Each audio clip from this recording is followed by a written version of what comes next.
Okay, Saskatchewan Premier Scott Moe speaks on Western separation.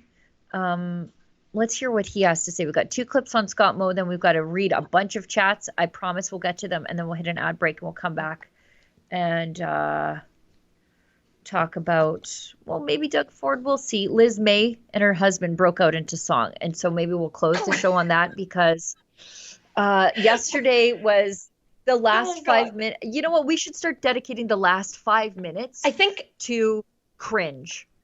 we need to have a segment of the show called the Daily Cringe, where we're just gonna play something that makes us all uncomfortable Yes, together, and we can end it always on a happy note because it was so like yesterday's right. show was so damn funny at the end.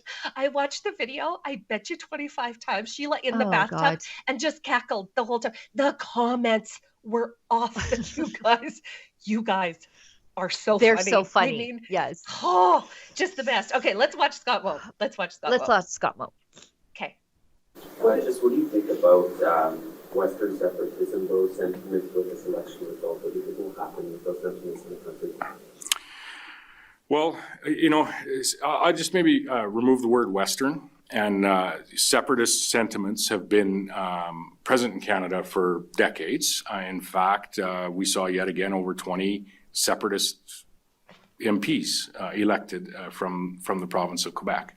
I think when you go into Quebec, the Separatist Party is probably leading or first or second in the polls provincially. And so, having actual people run on separation platforms is not new to Canadian politics in any way. We've seen it for decades coming from the province of Quebec. What I see right now in Saskatchewan is more a feeling of alienation and more a feeling of we just want to be treated fairly in Confederation. We want to be consulted with the policies that are coming forward and that are going to impact our industries, our jobs in this province.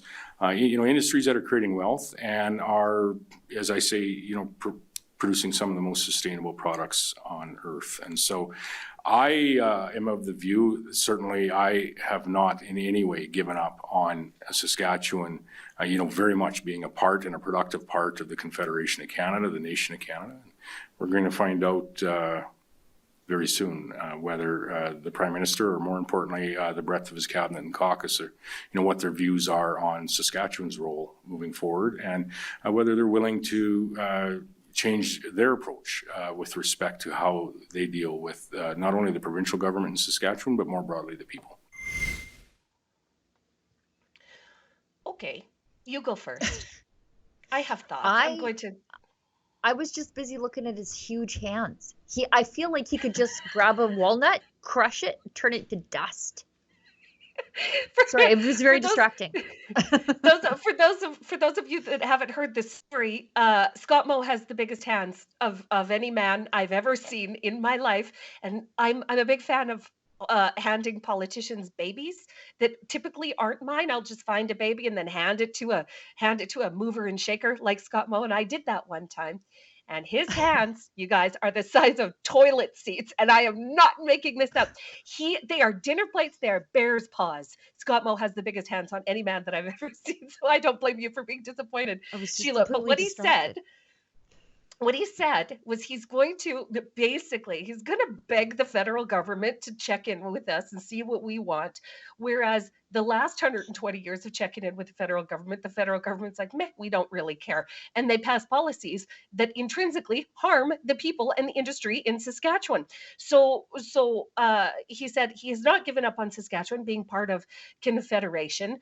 Fine. But again, that is not up to Scott Moe individually to be able to declare. It is up to the people of Saskatchewan to tell Scott Moe what they want to do in this situation.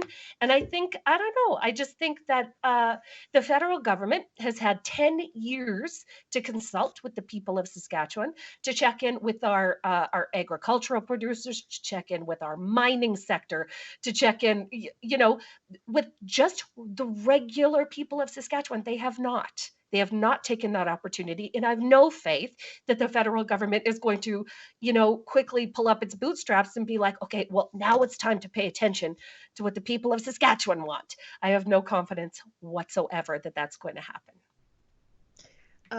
But Premier Scott Moe continues to have confidence that maybe Mark Carney, who is the man behind the curtain for so long, will somehow change course, because he called on Carney to travel to Saskatchewan for a meeting.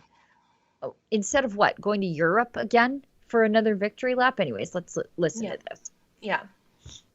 And your party and your government a new mandate. And while you had very strong support in some parts of Canada, there are many Canadians, including most of us in Saskatchewan, who voted for a degree of change.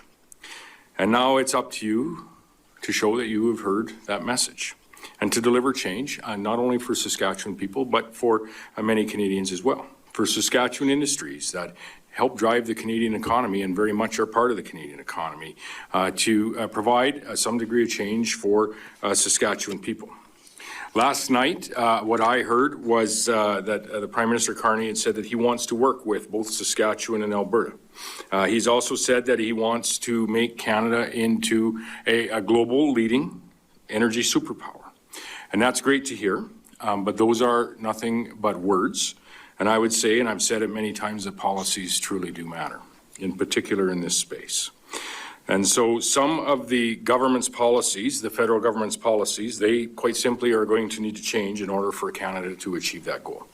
What Prime Minister Carney had said is that we must deal with the United States of America and the Trump administration from a position of strength, and I couldn't agree more with that statement. And making Canada the world-leading energy superpower would be a pretty good start to dealing with the United States, as well as any other allied country, from a position of strength. We have some ideas on how we can jointly achieve that as a provincial government, and what policies this new administration may need to alter to some degree in order for us as Canadians to achieve that global energy superpower.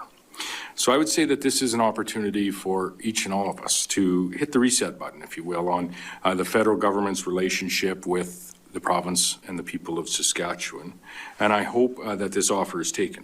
And I would take this opportunity to invite Prime Minister Carney to a meeting here in Saskatchewan, where we'd love to host him, to chart a productive path forward for our province within the nation of Canada.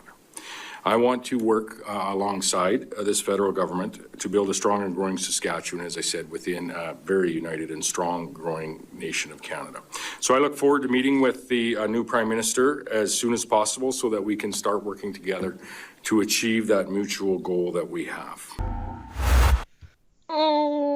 Scott Moe, your Liberal is showing. Like, not sort of embarrassing, but your Liberal is showing there. Like, the last thing we need is to invite Mark Carney, let him open a door to tell him that he's going to repair this relationship, or like Scott Moe said, hit the reset button on it, hit the reset button on the relationship, and we can just start fresh, and you can just make all the promises while they decimate us. We don't want to open the door to that. We don't want to open the door to that. No, Scott Moe. No. Let's not go down this path. And this is really interesting, because Scott Moe's governing Sask party was originally a coalition between the Liberals and the Conservatives, and they teamed up to beat the NDP, and they did that in 2007. Now, every once in a while, like, mainly Saskatchewan party is a Conservative party, but every once in a while, the Liberal sneaks out. It's like, boo, and everybody. He's like, stop doing that. Like, the people of Saskatchewan are like, don't you keep that Liberal under wraps. And I think this is a really good example of this happening in public, embarrassingly. Like, I'd be real humiliated if I were him right now. I want to cut him some slack, because I'm just so enamored of his huge hands. But it's Scott Moe is talking common sense. And Mark Carney is talking World Economic Forum banker. Yes. Yes. When he talks about energy superpower, they are talking about two different forms of energy. Oh, he's not. We are talking about oil and gas. We're talking about coal. Yep, we're Yeah. talking about coal in Saskatchewan's southeast. We're talking about uranium in Saskatchewan's far north. We're talking about all of our oil and gas that was capped for decades under Yeah. the destructive and gross NDP in Saskatchewan. Um, and Mark Carney is thinking Mark Carney is thinking Solar windmills panels and on your solar farms. panels. He Exactly. he's thinking infrasound inducing windmills and Yes. toxic solar panels in Canada's agricultural breadbasket. Yes. What a good that's use of land. Uh-huh. No, what Mark Carney is suggesting is that we should decimate our natural resource sector in Saskatchewan in pursuit of some crazy green net zero initiative sustainability project that would only serve to enrich his stakeholders at Brookfield. Like that Yes. is what Mark Carney wants. So no, we don't want Mark Carney in the province. We do not want to open the door to this. What we want to do is submit a list of demands to Mark Carney and his brand new federal government and tell them that they have 10 days to comply with Saskatchewan's demands, or we are going to make some power moves, just like Alberta did. This is what we must tell him. And that's what I didn't hear Scott Moe say there, is you have 10 days, Mark Carney, to show us you love us, to show us Right. that you want 120 more years with us, that you are going to honor it, that we are a cherished part of Confederation. Well, yes. And if Mark Carney does not deliver on that in 10 days flat, okay? In 10 days, I've seen what they can do in 10 days, that federal government. If they don't do that in 10 days, then listen, we need, what was it, 138,000 people to call a referendum? Yep, that would have been my message if I were Scott Moe. It's a good thing I'm not. Yeah. I'd lay Your the hands boots. are far more dainty. Your hands are just so dainty compared to his. I just want to lay my little hand in the palm of his, just so you can see. It would look like a saucer versus a dinner plate. It is incredible how big his hands are. Like, I think he has to get his gloves made custom. You know what I believe mean? it. Like custom wheel in the truck and in the tractor. Like it's his hands are incredibly massive, Scott Moe. So now you all know how big Scott Moe's mitts are. Do you agree with me? It is time to make Canada great again. And that is why we at Rebel News have teamed up with MCGA Hats to introduce, the fashion sensation of 2025. Oh, and by the way, these beautiful hats, they are made in Canada. We don't rely on cheap imports coming over from China. So what are you waiting for, folks? Show your pride. This is the perfect thing for a patriot to wear, or maybe there's a patriot in your life that you would like to gift such a hat. Please go to mcgahats.ca. That's mcgahats.ca. Don't be shy about it. Wear this cap. Let everybody know you want to make Canada great again.